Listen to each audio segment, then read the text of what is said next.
It's Friday. It is. End of the week. Yeah. I am tired, but we are here. Yeah. Me too. Welcome, everybody. You are me. I'm you number 2. Okay. Or you're me number 2. Which one of us is the poo? Which one of us is real? Well, one of us can only tell truths, and the other one can only tell lies. Mm-hmm. Yep. That's true. Bosco, welcome. Hey, TGIF indeed. Mm-hmm. But yeah, welcome everybody. Tonight we've got a very spooky stream in store for you. Spoopy. Yeah, Scott has prepared a very special mini that may or may not show up in a future game. Who knows? We'll switch over to the paint cam and you can show it off. Yep, it's the Multiverse of Madness version of Black Bolts, complete with mushed head and all. Nah, just kidding. Yeah, that's just a failed print. It's this guy. Ooh, the big reveal. This is what? What are we looking at here? It was titled Eldritch Dragon. Okay. And I saw many tentacles and many eyes, and I went, oh yes, that is a perfect spoopy painting thing. Yep. Is it, it's eating something, is yes, that right? It is eating some kind of, like, monument or something. Wow. And when I was looking at the stat blocks, which is pretty cool, the stat block says that when it eats a monument or, like, a religious artifact or relic, it gains temporary hit points, like 6d6 or 6d10 or something like that. Oh, cool. Yeah. So, do you want to say where this is from, too? This one came from... Look on the bottom, it'll tell you. Dragon Trapper's Lodge. Yep. Yeah, the Dragon Trapper's Lodge. This is one of their monthly releases. And I'm not sure if it was from the last year's or this year's. I think it was last year's Halloween. But yeah, I've been dying to paint it. Print it and paint it. And now that I'm on stream with it, I don't know what to paint it. It kind of, I could do the. You kind of jumped the gun a little bit. Well, I was just like, well, what do I pick for colors? Because, so it's got a lot of like boils and stuff on it that could be eyes. Like I'm thinking, like this one back here, I want it to be an eye, but not that big one, right? This little small one. Yeah. And then like that's definitely an eye. That's definitely an eye, but are these 3 eyes, and are those 3 eyes? I don't know. I kind of want them to be. I mean, it's completely up to you, isn't it? That's why I put little black dots in them, just to see if, like... If it would work? Yeah, if they would work as that. And I think I want them to be eyes, because it doesn't have any eyes up here. It's all mouth. Mm-hmm. It's all mouth. That's double mouth, too. It's all... So, this is definitely a mouth mouth. It's a mouth mouth. It's got front mouth, and it's got a belly mouth. Belly. So, mouth. Mouth. Yep. Makes sense. Yep. Go full grimdark. Blues, pinks, purples, and flesh tones. Yeah. Is what the suggestion is. Also, welcome Kyle. Welcome Brian. Hope you're enjoying the new RimWorld DLC. Kyle, yes, we are related. We are brothers. Yes, we are brothers. You can tell which one is older by the wary look in their eyes. Which one looks more stressed is the older one. Yep, exactly. I do kind of like the idea of like this kind of blue, pink, and purple color combination. My go-to for all Eldritch stuff is generally purplish, right? Mm-hmm. Purples. What about Demigorgon-esque? Not kind of like D&D Demigorgon, but like Stranger Things. Yeah. That's kind of like that's got some purples and some like deep reds type of a deal. But most of it's like white, fleshy. Yeah. The question is maybe I did the Balthrouth. Good evening, Joe. Welcome. I did the Balthrouth in fleshy colors, and I wasn't super happy with it. Yeah. Like, it's so definitely... not full flesh. Then. Yeah, it's definitely one of those things where it was not something that I was happy with, and it kind of ruined me on it for a little while. So, probably end up doing something different with this guy. I think purples are good. I think I've got some cool, like... I've got some, like ultramarine blue, Leviathan blues... and then I got a bunch of different purples that I can do. color-wise. Chaos got Nurgle from Warhammer for ideas. I'll pull that up here. Question for you: is this dragon a corrupted dragon, or is it its own creation? Because that can also inform. Ooh. Yeah, what is the lore behind it, right? Did it... What do you think of it thought itself into creation? Because only, like, eldritch beings can do that kind of stuff. Oh, Yeah. green with purpley and... Yeah, there's some Nurgle for you. Very much like a Yeah, I've kind of seen like some. a pestilent flesh. Yeah. See, I've done that kind of flesh too. I've done like orcs and stuff in that, and I've done some creepy orcs and stuff. I like that little like purple underneath that green flesh. Yeah. Though. Like that's really cool. Yeah. So I mean, it really kind of depends on how this Eldritch Dragon came into being, because like you said, it could have come into being completely. Yeah, here's some options. Like you got dark purples, pink, Nagas purple's pretty cool. Mm-hmm.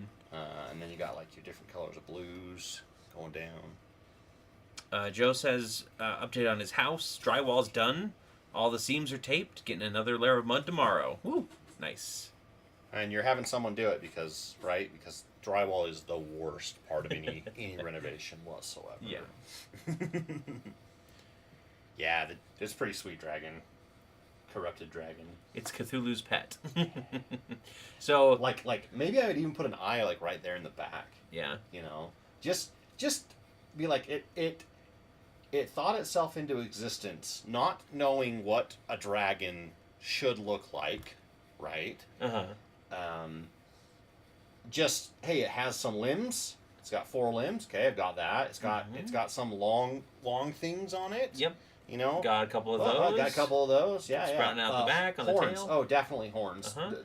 Are they solid? Probably not. Voracious appetite. Mhm. That obviously means that it Giant has mouth. extra mouths. Yeah. And, yeah. Like, So, what if you did the eyes in that kind of pestilent green, rather than doing the typical yellow eyes that you would okay. would see? Yeah, I could do some like bear flesh. Evening. How's it going, Tila? Or Teely? Keely? Yeah. Keely? I hope I'm saying that right. Glad you are able to make it. We are excited to have you. I think I'm gonna start with purple. Just slathering it on. See what happens. Okay. Yeah. Alrighty. Yeah. Okay. Yeah, Magos purple. What type of breath weapon does this thing exude? Is it pure madness? I would say it's more chaotic, right? It's very much like it breathes out like reality warping. Like it warps reality in a cone, right? It removes the gravity of an area, or it inverts it, or it makes you roll on the wild magic table. It turns everything in that cone into like slime. So even if someone's arm gets caught in it, it doesn't like go to slime and then disappear, but like everything stays in shape. Yeah. So it hits like a table and it's like half slime type thing. Yeah. Cool. I like it. Yeah, we're gonna. I want to talk a lot about aberrants tonight, actually, because I think they are an interesting sub kind of monster type, and they don't really get as much love beyond like a few choice ones. Yeah. Yeah, there's kind of your standard aboleth, you know. You got your aboleths right here. You got your can't see it, but way in the back. Wrong button. That wrong button. Way in the back up here. There it is. That's my first beholder I ever painted. Mm-hmm. If you want to grab it, you can. Yeah, I'll grab that really quick. Yeah. Avoid the dogs. Avoid the dogs. Avoid the dogs. Yep. Don't step on any doggos. I mean, people have seen this before. Have they? Because it was in. I think it was only for the 10K. Yeah, true. We haven't shown it on Tales of Aneria, so if anybody hasn't seen, here you are. Thank you, sir. You can show off that wonderful Move out on, of the dragon. way. It's beholder time. Yeah. Yeah, this is the first beholder I ever really painted. tuning in and out. Are you painting Seath the Scaleless? Ooh, I don't know who that No, I is. don't know what that is, but that's a cool name. This guy's got scales, though. Guy, girl, thing, nightmare, nightmare fuel, whatever it is, right? That is an interesting looking dragon. Oh, I like it. What's it from? Dark Souls. Which makes sense. Yeah. Joe said he hit the wrong button and accidentally closed YouTube. They are paying somebody for the drywall. Good. Did about 80% in one day with 2 guys. Yeah. Wow, very Those nice. crews are fantastic. I do Yeah. it myself and it takes me weeks. But I'm too cheap to hire people, so. It's a cone of psionic and thunder damage where you have to roll a wisdom saving throw or you take a point of madness. I love the idea of madness as a mechanic. Yeah. Like Call of Cthulhu Like style. Call of Cthulhu style, yeah. In fact, the first aberrant that one of my characters ran into permanently scarred him for life against aberrant creatures. So, I wanted to kind of play that madness effect whenever I encountered another one. Who? Roland. Oh. Roland one got of attacked your- by a yeah. gazer. Yeah. Alright. Basing my whole campaign guide on aberrant creatures and the far realm. Yeah, do it. What is your favorite aberrant creature, Scott? I don't know. I really like Abeles. Honestly, I don't know if there's one in the book that I'm really drawn to. I feel like I'm more into this kind of stuff. Yeah. You know, stuff that's like hasn't been used before, crazy stuff that you would have never guessed existed, type of a deal. Mm-hmm. Yeah. Just kind of like, like the Elder Spawn or the Star Spawn and things like that. Yeah. That are just kind of what else is out there kind of Yeah, thing. Yeah. exactly. There's been a couple like custom monsters that I really like that are world-eating sized monsters that I'm just like, oh, this is so cool, it's so creepy, and you know, Like a certain devourer that we know. yep, certain devourer of worlds, exactly. Galactus, we're looking at you.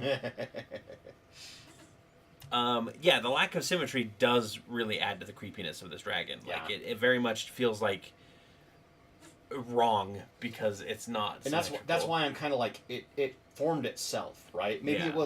it was an idea or something in the universe that decided it needed shape, right? It needed form, and it went, ooh, everyone likes dragons or is scared of them, and so I'm gonna make myself into a dragon, and Yep. It's Casey, super welcome, creepy. welcome. Glad to have you. I like the purple. I do too. Yeah, I think that's working. I still think you should do that kind of green for the eyes, though. Yeah. Because we always do like yellow eyes for monsters and things like that. Like I'd say try it and see what Green you think. eye with like black.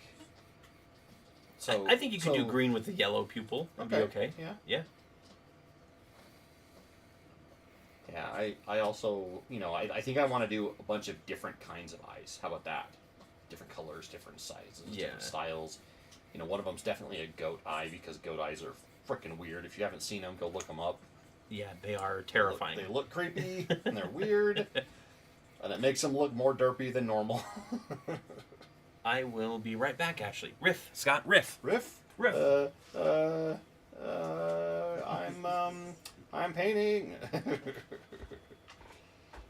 What do we got?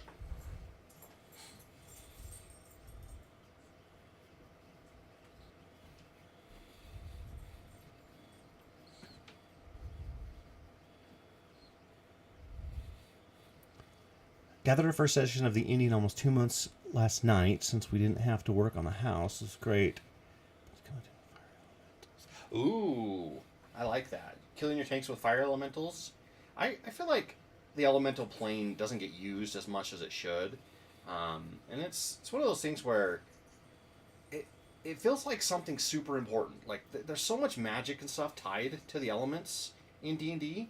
I feel like the planes should be more prominent in campaigns and guides and player books and things like that. I don't know, maybe it's just me and the groups I played with, but sometimes I feel like the elemental planes kind of get a bum deal and they don't get don't get nearly as much play as they should, especially with how important like, fire magic is and ice magic is and stuff like that.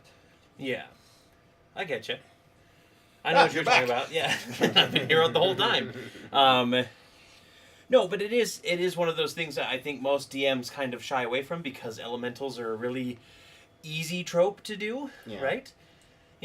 Like fire. 4 elements. It's really easy to kind of come up with things for that, but at the same time, it's like elements are cool, guys. Yeah. A lot of people, I feel like, new DMs, and I've fallen into this trap too.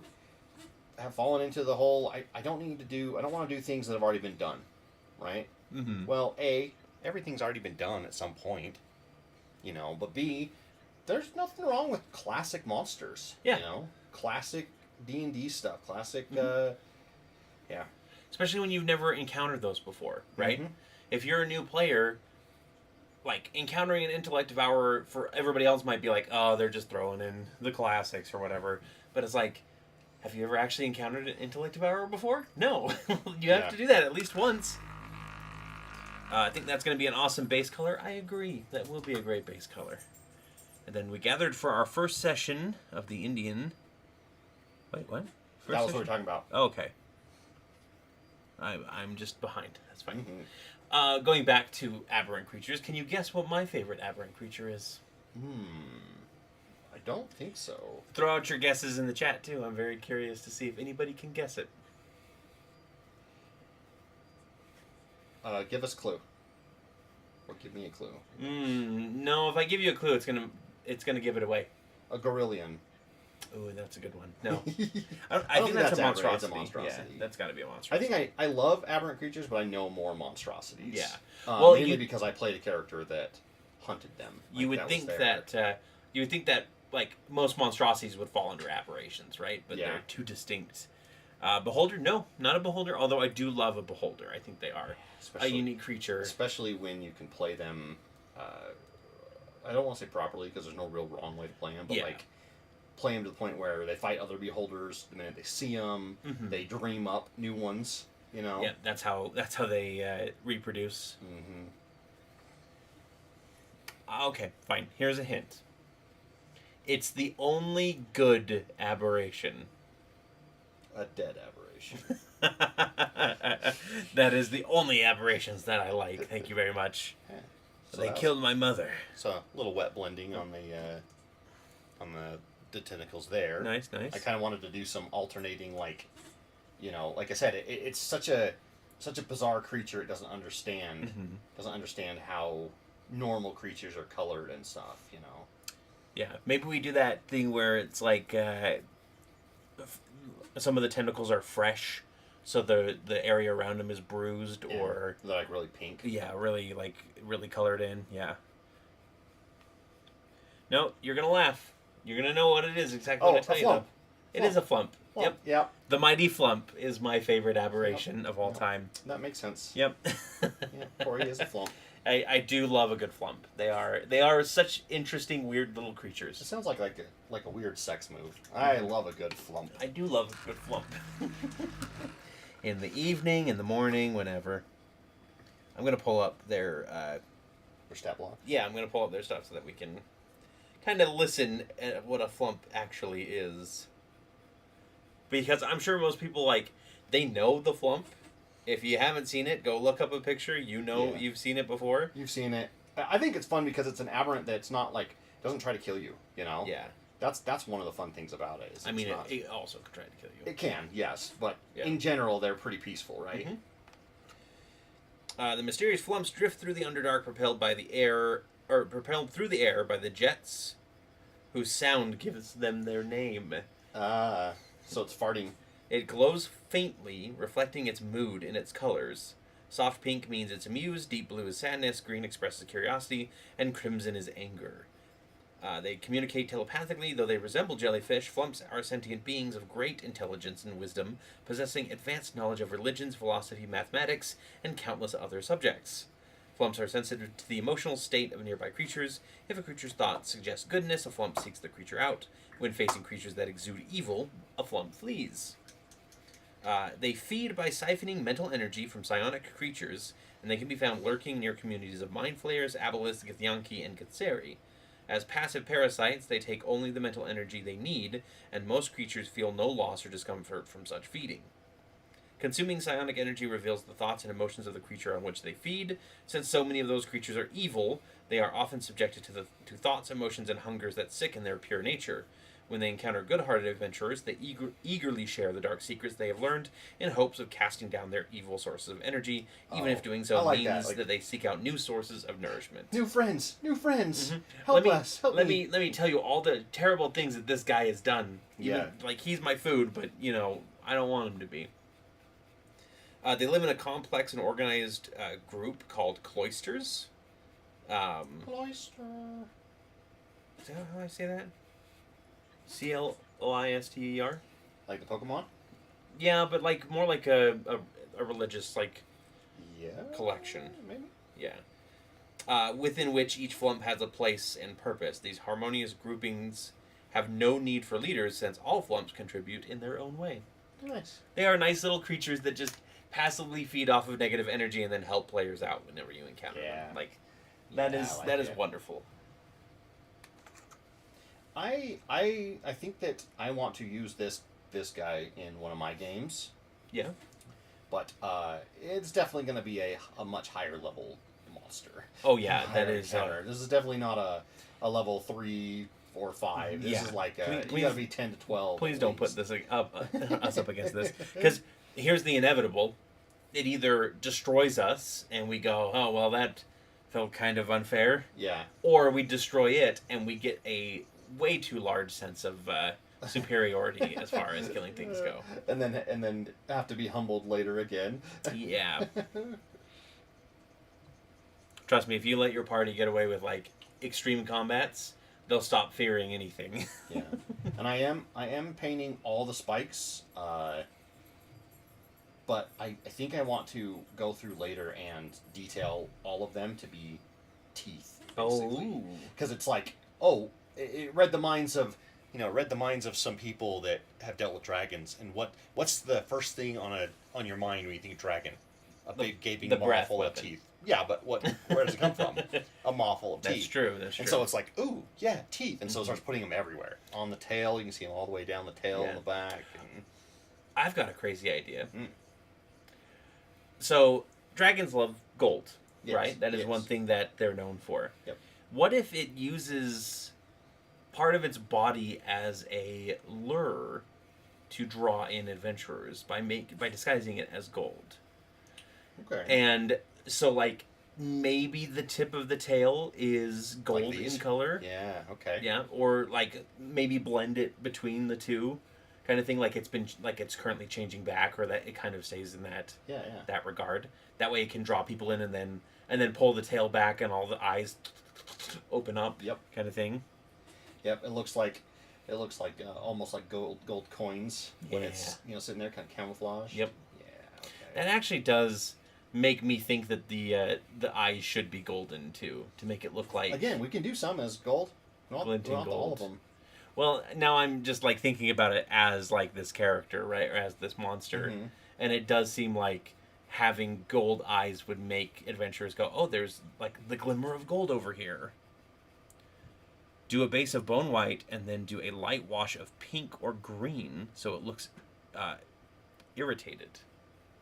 Interesting. Infected. Oh, infected teeth. Okay. Alrighty. I kind of like that, yeah.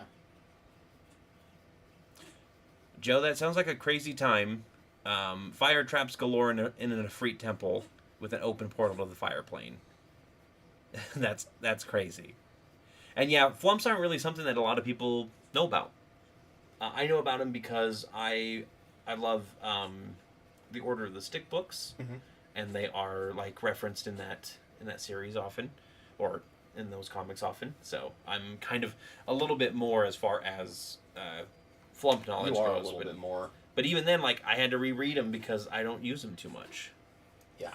Like an anglerfish, or a will-o'-the-wisp. Yeah, I don't think I've ever.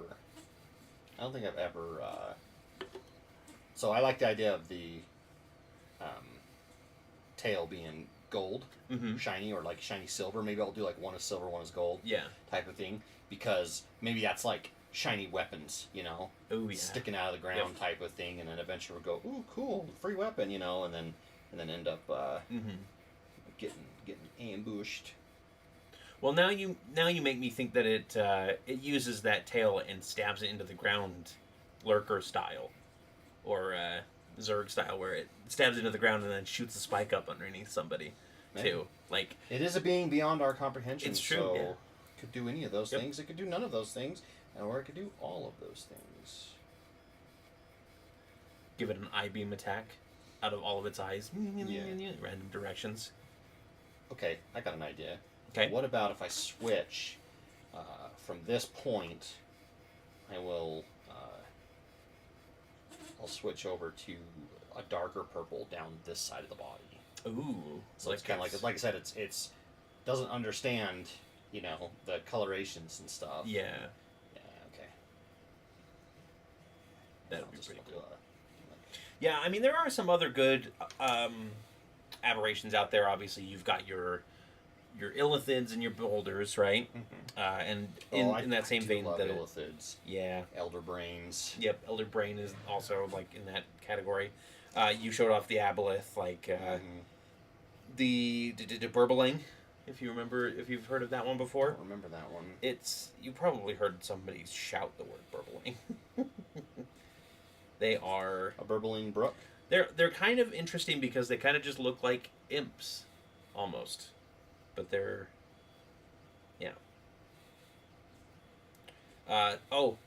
one other one that you might be like, oh yeah, Slads. Yep. Any Slad would be a good one. Slads are pretty cool. Chokers, Chewels, Cloakers. What are the ones that hide as stalactites? Are those Ropers? Yeah. Are those? I believe they are. Yep. Aberrantations. Aberrantations. There is a Cosmic Horror in Spelljammer. It's just called Cosmic Horror, and it's a CR18, which is cool. I just got those books. Nice. And pretty fun. Come in like a little 3-pack, and they've got an adventure to go with it, and then like a monster book. Yeah. Which I liked. The Death's Kiss, which is a lesser beholder. Yeah. Which comes into being when a beholder has a nightmare about losing blood. That's true, and it can only drink blood. Yep. To survive and stuff. Darrows are kind of they're in that Elder Brain Dragon, which I can't wait for somebody to do. Somebody hopefully is working on that. I know Miguel Zavala has done one. Nice. But what hasn't he done at this point? True. Everything in the monster manual, basically. Eye Drakes, which are drakes that that just sounds like the rapper Drake and iCarly like got together and did a. When it opens its mouth, there's an eye inside. Mm-hmm. Yeah, that does sound like. Dark Mantles, Death Umbrellas. Mm-hmm. Mm-hmm. Ropers are pretty great. That's true. I painted a bunch of those for another game that never got used. Oh yeah. Gibbering Mouthers. Yeah, I've got a couple. Those are. Oh, I thought I had one around. I must have put it away. I had one on my bench here for a long time. A Goon Balloon. A Balthfrouth. Yeah, Star Spawns, obviously. You've got Intellect Devourers. Light Devourer. That's pretty fucking cool sounding. Oh wow! Yeah. If you didn't know, streams are not as PG-13. Yeah, not as PG-13. Well, PG-13 you get one, right? Yep. Okay, that is a really cool image. Oh yeah, I like that. Yeah. Like that's pretty awesome. Like the lore of Slads and Beholders, yeah. Like Beholders are just really cool, just because of the lore, in my opinion. Being able, just being these weird little creatures that are very territorial and reproduce just by dreaming is awesome. Slads do that too? Slads, I think they infect. Sorry, were we talking about Slads or Beholders? Joe was talking about both. Oh. Yep. I need to read up on Slads a bit more. Nothics, Otyugs. Yeah. Otyug is a great aberration. Pretty cool, yeah. Yep. Problem is you ask me these questions and I have to like pull from my memory and. You're right. I should give you warning then. Yeah, so I can look some stuff up and go, oh yeah, I remember those. Spectators and gazers, obviously, like both of those. We fought and dealt with some of those before. Star spawns all over the place. Yeah. Isn't there one that's like the angry asteroid or something comet? That comet is an elemental, I'm sure. Elemental? I'm pretty sure. I just kind of assume like if it comes from the astral sea, it's probably an aberration. Yeah. That's probably not right, but that's usually what I usually assume with it. I want to go ahead and look at like Slads.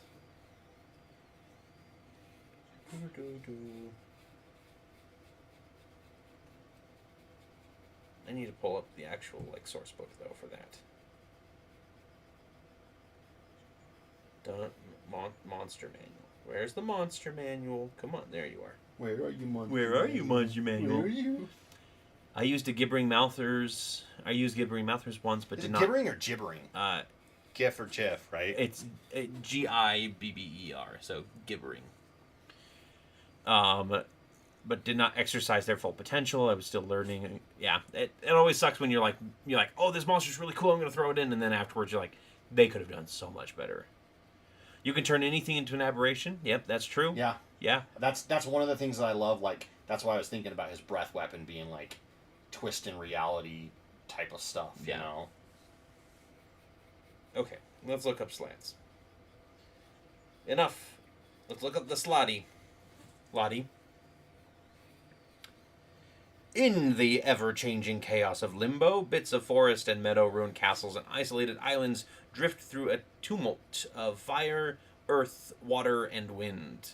The foremost inhabitants of this inhospitable plain are the toad-like Slotty. They are undisciplined and have no formal hierarchy, although weaker Slotty obey stronger ones under threat of annihilation. Long ago, Primus, overlord of the Modrons, created a gigantic, geometrically complex stone imbued with the power of law. He then cast it adrift in limbo, believing that the stone would bring order to the chaos of that plane and halt the spread of chaos to other planes. As the stone's power grew, it became possible for creatures with ordered minds, such as Modrons and Githzeri, to create enclaves in limbo. However, Primus's creation had an unforeseen side effect. The chaotic energies absorbed by the stones spawned the horrors that came to be known as the Slotty. Sages refer to Primus's massive creation as the Spawning Stone for this reason. The Slotty wiped out every last Modron enclave in Limbo. As creatures of utter chaos, they loathe the Modrons and attack them on sight. Nonetheless, Primus stands by his creation and either doesn't perceive the Slotty as threats or chooses to ignore them. Yeah, what an ordered mind, right? Mm-hmm. Slotty have horrific cycles of reproduction. They reproduce either by implanting humanoid hosts with eggs or by infecting them with transformative diseases called chaos phage. Or with a transformative disease. Which, I love the word phage. That's one of my favorite. Yeah. Like, words for disease and sickness. Was it you who said that you helped out in Big Town on that plague issue? Yeah. That was chaos phage. Ah. Yeah, because it was basically they were taking these slod stones and turning them into just breaking them apart into phage, right? Or the slods in the chaos stones or the capture stones. Chicken slod, cucumber slod, Caesar slod. Slod. Each color of slod reproduces or transforms in a different way, with red slotty spawning blue and green, blue slotty spawning red and green. Each green slot undergoes a lifelong cycle of transformation into the more powerful gray and death slotty. With each transformation, it retains its memories. So Gabbaneth was a green slot at one point. Gabbaneth was a... He was a death slot, wasn't he? Or a gray... Yeah. Yeah, he was a death slot. So he was green at one point, yeah. Some slotty can transform the humanoid into the humanoid creatures from which they were originally spawned. Oh, so he came with... Oh my gosh! Yeah, so you can... he came from a kid. Maybe. Yeah, okay. Yeah, because he did shapeshift into that kid there, didn't he? Yeah. They return to the material plane to sow discord in the guise of their former selves. Jeez, Cory, you're so creepy. Yeah, I do like a creepy kid. I think that's a great horror trope, actually. Well, we've already covered this. All kids are creepy, right? Yeah, that's true. They can be super messed up if you play them right. Could turn them into a whole campaign arc. Oh, I agree. Oh, yeah. You know what I really want to do for a campaign arc, though? A Mummy Lord. Oh, yep. People do liches all the time, but I want to do a Mummy Lord campaign sometime. I agree. I didn't even notice this. He has a tentacle that sprouts and then grows right back into its body. Oh, really? Yeah. Yeah. Like you do. It's like a handle. Mm-hmm. When a red slod claws a humanoid creature, it can inject an egg from a gland under one of its claws. Oh, jeez. The egg works its way into the host and gestates, eventually forming a slod tadpole. Such a tadpole then eats its way out of the host's body, feeds on the host remains, and then seeks any other fresh meat it can find. The tadpole transforms into a fully grown blue slod, or green if the host had the ability to cast 3rd level spells or higher, within 2d12 hours. Jeez. It's literally a xenomorph. Yeah. And yeah. I think that is so cool. I'm using a black slot as a chaotic agent that turns my paladin player into a barbarian once in a while after a long rest. Nice. That is awesome. I love that. I keep every time I look over, I read salad, and I'm like, a black salad. Black salad. Yep. Is that just a salad like infused with a bunch of what do they call it? Carbon. Have you seen like the black ice cream? Mm-hmm. It's like pure black, but it's just a bunch of like carbon and stuff infused into it.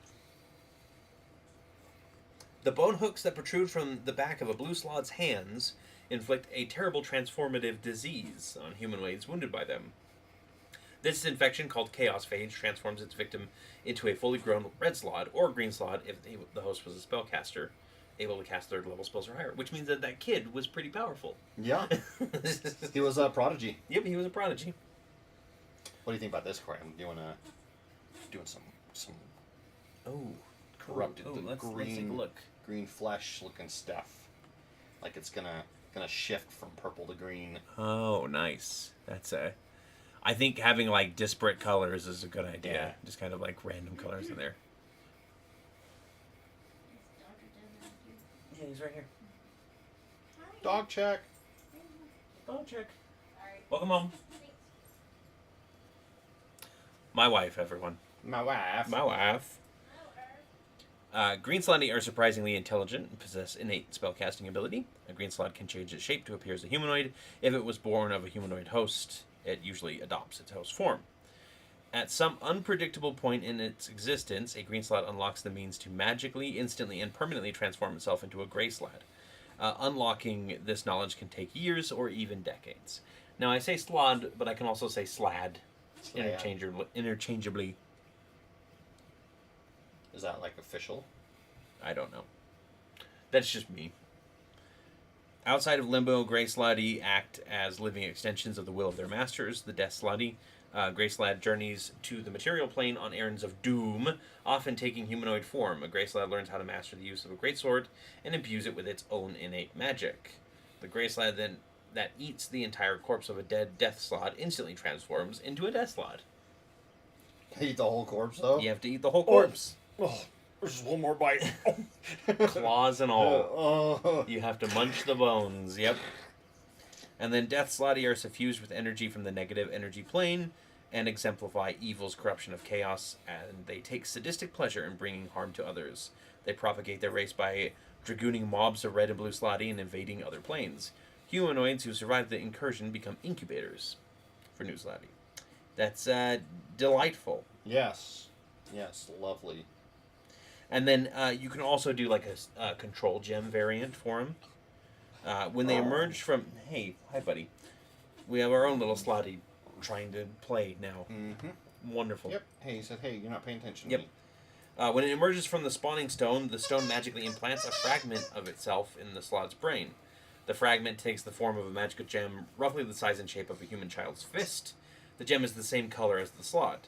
Another creature can use magic to draw forth a Slot's gem and use it to subjugate the Slot. The Slot must obey whoever possesses its gem, and if its gem is destroyed, the Slot can no longer be controlled in this way. A A slot born from something other than a spawning stone has no gem in its brain, but gains one if it ever comes into contact with the spawning stone. Okay. Lots of rules. Slotty in Limbo are attracted to the spawning stone, so most end up with a gem. Slot with a control gem in its brain has the following conditional trait. And then it goes on. That's not, yeah. That's not lore. That's game mechanics. But, yes. They are beings of pure chaos, and I love them. Like, that is... Plus, they're pretty toad-like. Oh, you're alright. Using... Oh, sorry. I was just about to read something I already read. You're all right. Ooh, what? Oh, Casey said that she apologized for interrupting the stream. How dare you? Now we must stream for another hour. Uh-huh, yep. Way to go. Now we're streaming.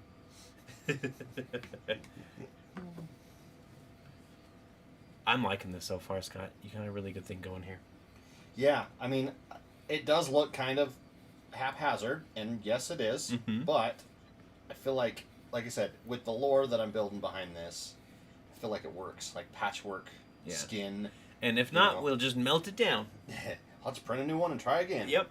That's the great thing about 3D printing, is if I don't like it, this only took me overnight to print, so I could just print another one if needed. She needs to weigh in on the aberrant conversation. Casey, what is your favorite aberrant creature? And don't say Dodger. Yeah. He is pretty aberrant. He is pretty. Yeah. He's pretty abnormal, that's for sure.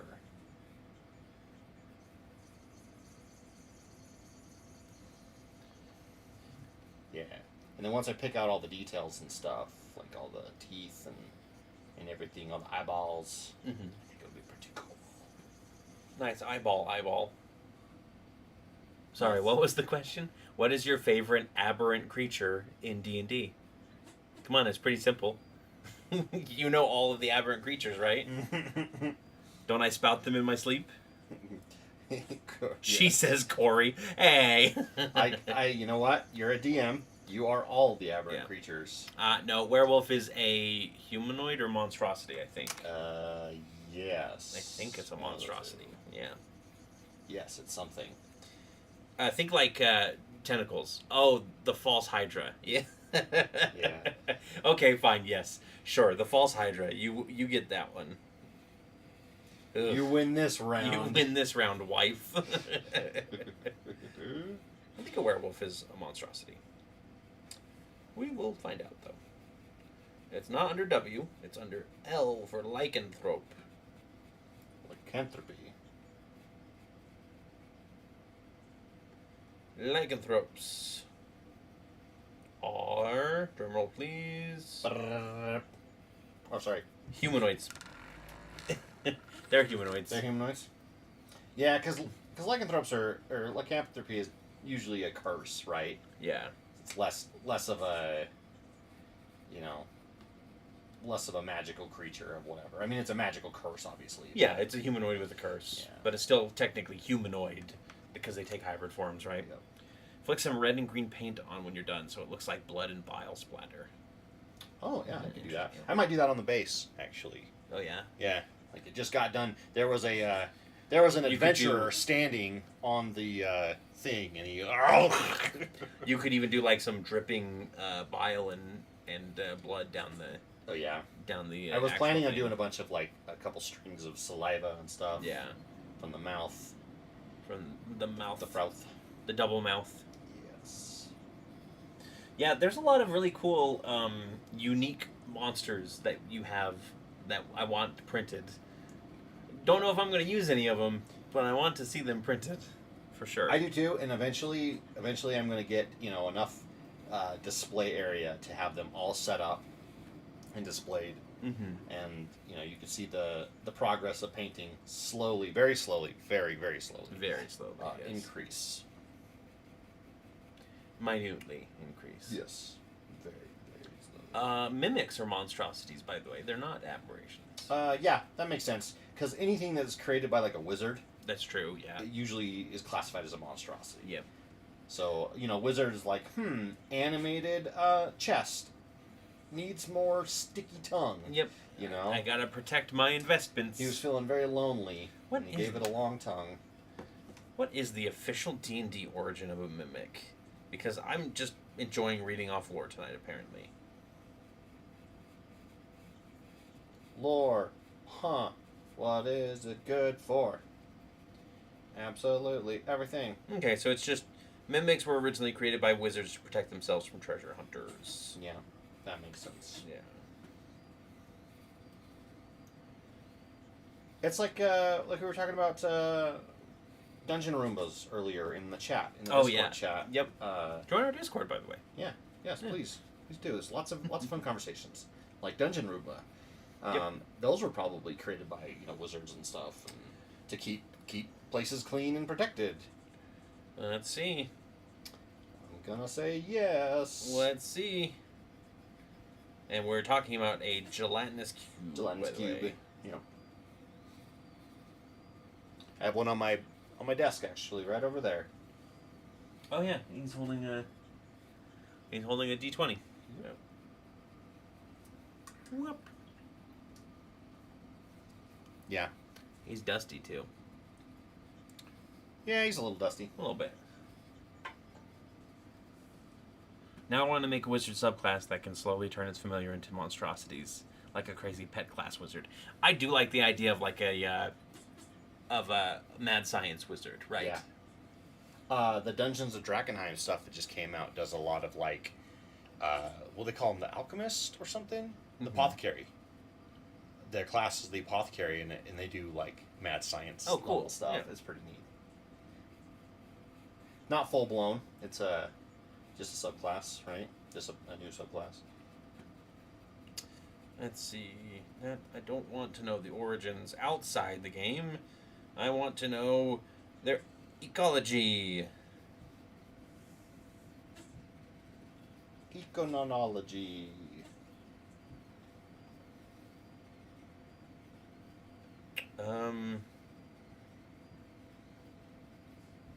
Riveting stuff. Yes, riveting. Watching you read your phone silently. Well, talk some more. I'm painting. Yeah. You're the talk. True. Yeah, no, I'm just trying to find anything about like where gelatinous cubes came from, but I think they're just oozes. Yeah. Yeah, I think they literally just. I gotta imagine that like ooblex and oozes and stuff, they all came from a wizard or something at some point. Yeah. Oozes thrive in the dark, shunning areas of bright light and extreme temperatures. They flow through the damp underground, feeding on any creature or object that can be dissolved, slinking along the ground, dripping from walls and ceilings, spreading across the edges of underground pools, and squeezing through cracks. The first warning an adventurer receives of an ooze's presence is often the searing pain of its acidic touch. They are drawn to movement and warmth. Organic material nourishes them, and when prey is scarce, they feed on grime, fungus, and offal. Veteran explorers know that immaculately clean passageways is a likely sign that an ooze lairs nearby. It's interesting that they have like a lair. They kind of come across as like you said, fungus and stuff. And Yeah. They kind of come across as they just do whatever they need to, to survive type of a deal. According to the Demonomicon of Iglooiv, and other sources, oozes are scattered fragments or offspring of the demon lord Jublix. Whether this is true or not, the Faceless Lord is one of the few beings that can control oozes and imbue them with a modicum of intelligence. Most of the time, oozes have no sense of tactics or self-preservation. They are direct and predictable, attacking and eating without cunning. Under the control of Jublix, they exhibit glimmers of sentience and malevolent intent. They do not require sleep. Keep that in mind. My familiar is a toy breed owlbear mixed with the displacer beast. What about you? I'm actually a very big fan of my half blink dog, half what's it? A naga. Yeah, my blink naga. Couldn't think of what has so many eyes to blink with. Yeah. See, the gelatinous cube in the monster manual is blue. Yeah. Because it's mostly transparent, right? Yeah. At least in the 5th edition monster manual. But everybody always draws them as green. Green, yeah. Well, it's because it's like, that's the color of acid, you know? Yes. Green is the color of acid. Very true, yeah. pit of acid, if you will. Yes, a pit of acid. Can I show off your candy bowl? Sure. Does anybody who hasn't seen it on stream or on the Discord, Scott printed this monster. This is a candy bowl for Halloween candy. And what's the name of this thing? I don't know. I didn't recall. I just saw it and I went, "Yep, gotta print it." Yep. Screwed up Kirby. Yeah, it is a terrifying Kirby. I'm definitely gonna paint it with a bunch of pink and like kind of a gross looking pink. New flesh type of pink, and then of course he's gonna have really nasty teeth and like toenails and stuff. Yeah. Going back to the whole flump thing and Modrons, right?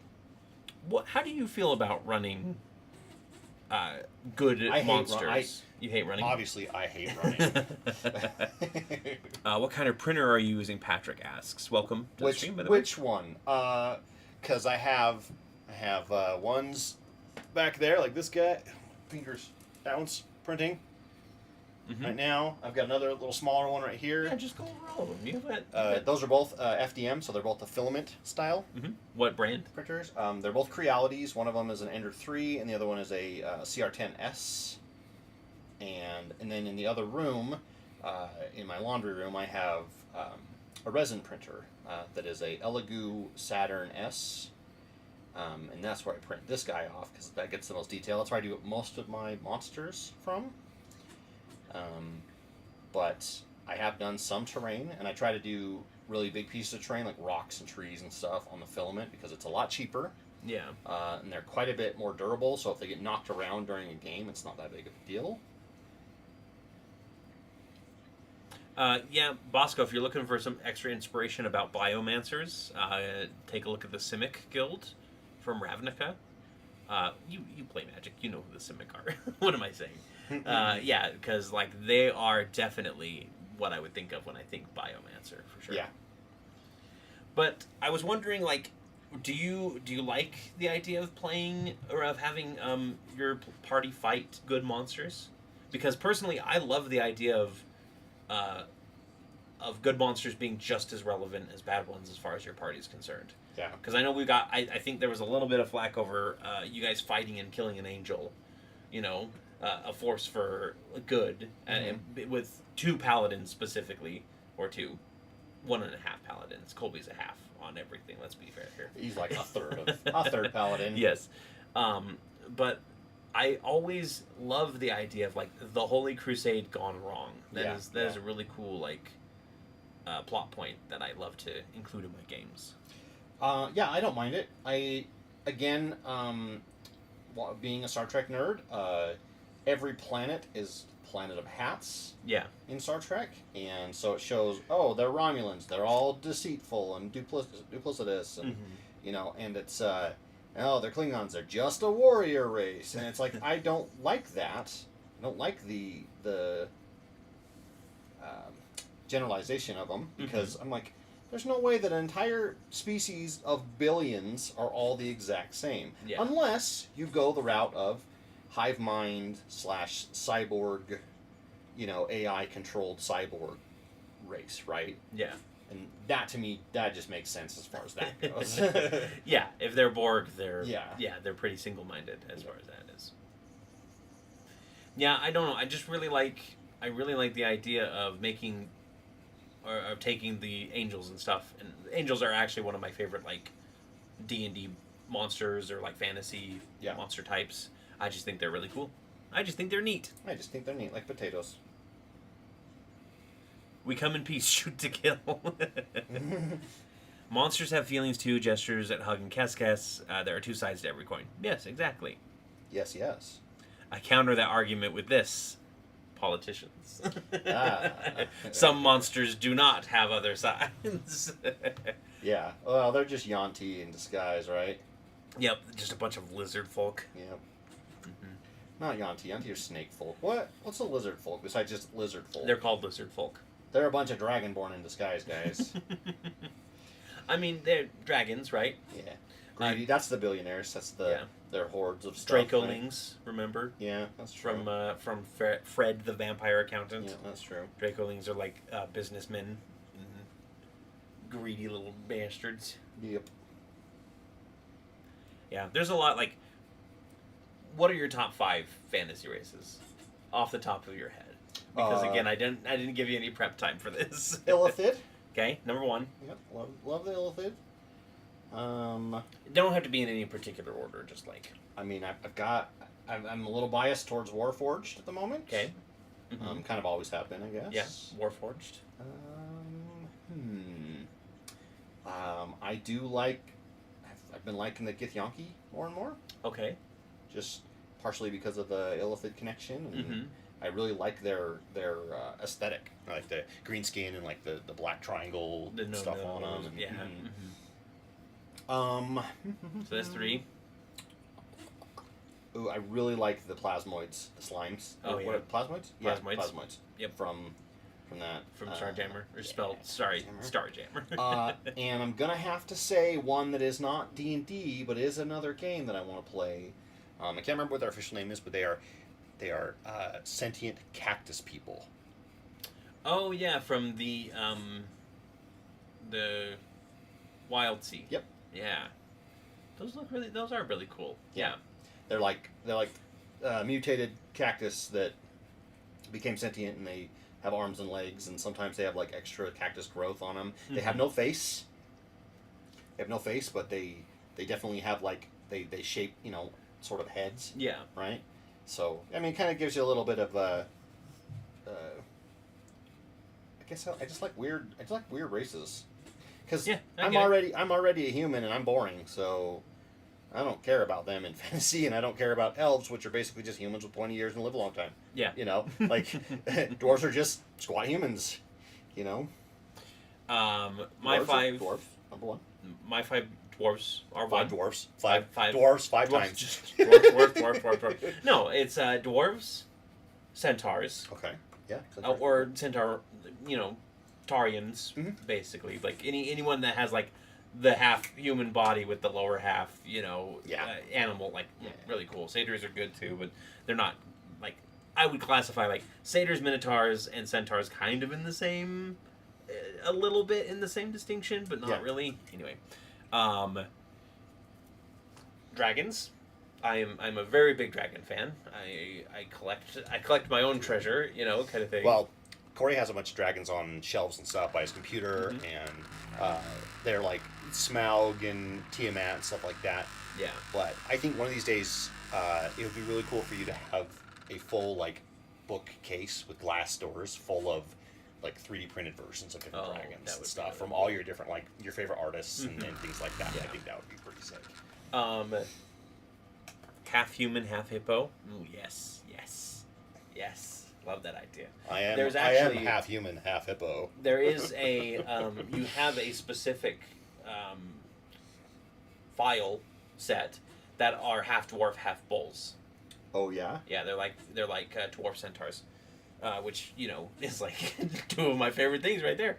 I'm a huge fan of angels, mm-hmm. so that's 4. Okay. And I'm gonna say hags. Yeah. You know me. Yep. I do love a good witch. Yep. That's for sure. Yeah. So good man witch. But there's so many others out there that I absolutely love. I think devils are actually really cool. Devils and demons. They're always really fun to play. Undead. I love a good skeleton army. A good set of bone boys. Yeah. So Bosco says that he has a librarian NPC that's an illithid who broke from the hive mind. Nice.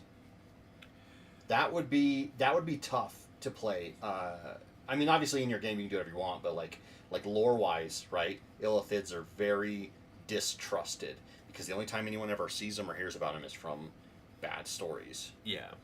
And so being able to like have a creature or character that is trusted in the world. Mm-hmm. Yeah, it is definitely one of those things. I love doing that with liches. Yeah. I love taking a lich and making them like a very helpful person, Like, what's his name that helped... Zulfric? Yeah. Ezra. Yeah, he's totally a good person. Yep. Nothing but good intentions there. You guys have pegged him all wrong. Yep. My favorite says Zod. All hail Zod. Dwarf wizards, gnome barbarians, halfling rangers, goblin clerics, shamans, and kobold sorcerer / bard. Small power. Kobolds are really amazing. Yeah, you love kobolds. I do love a kobold. Also giants. Like giants were fighting for hags in my mind. Mm-hmm. Kind of like most giant races, like ogres and trolls and whatnot. Basically, like big and small are the ones that I really enjoy. What happened to the 4E half dwarf race? Oh, the mole. Yeah. Hans. Huns? Hans Oh, Mole Man. Jesus. Oh Lord. Well, Lord. Whale Lord. Yeah, I actually agree with that. Like, half elf, half orc. Why not do half dwarf in there, right? Yeah. Why not do half halfling, quarterling? I bet there is a source book that has Probably. quarterly. Not like an official one, but I guarantee there's probably a... Anthony, thank you for the $13.99. Appreciate Thank you for the donation. Yeah. And welcome, if I haven't said welcome. I didn't know if He you just showed up. Awesome. So, I believe. Flip This it is over. how he usually announces himself. I like this that it couldn't decide which dragon color it was. That's so, exactly yeah. what I'm going for. Yeah. Like it can't decide which one to go for, so it's like blue, Mhm. no red, green, all of them. Because what's scarier than one dragon? 5 dragons. Yeah. You know? Orc elf hybrid. Ooh yeah, a good hybrid between any two races, in my opinion, are always really good.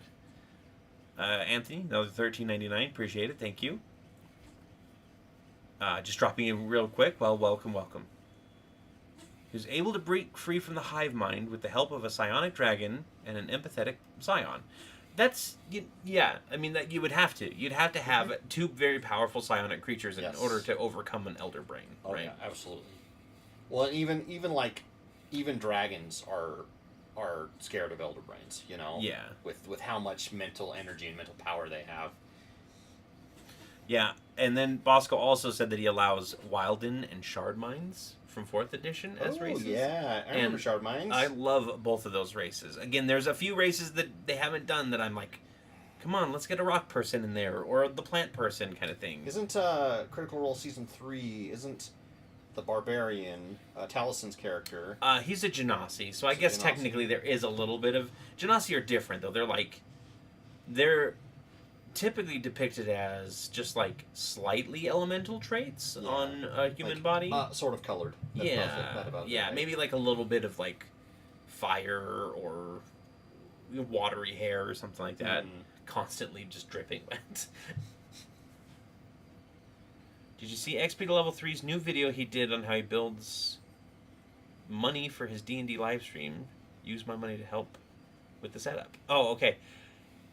Yeah, he put out a new video on his new setup, by the way.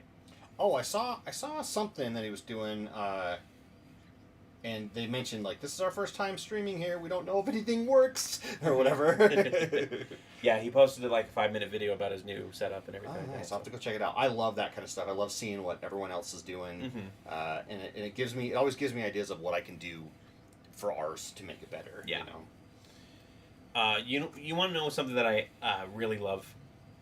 One of my favorite fantasy tropes, and World of Warcraft does it most, is that elves are extremely susceptible to mutation. Yeah. Like, anything that, like, corrupts them will, like, change their form. Because in World of Warcraft, you have... first of all, you start out with trolls, developed into night elves in Warcraft lore. So trolls are extremely susceptible to... True, yeah.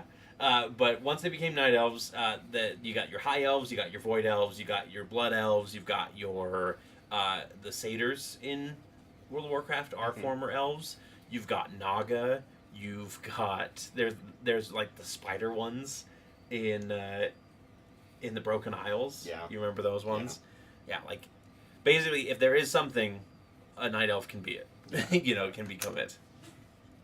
They're the Rule 34 of the races. Yes. In more ways than one, my friend. Yep. Yeah.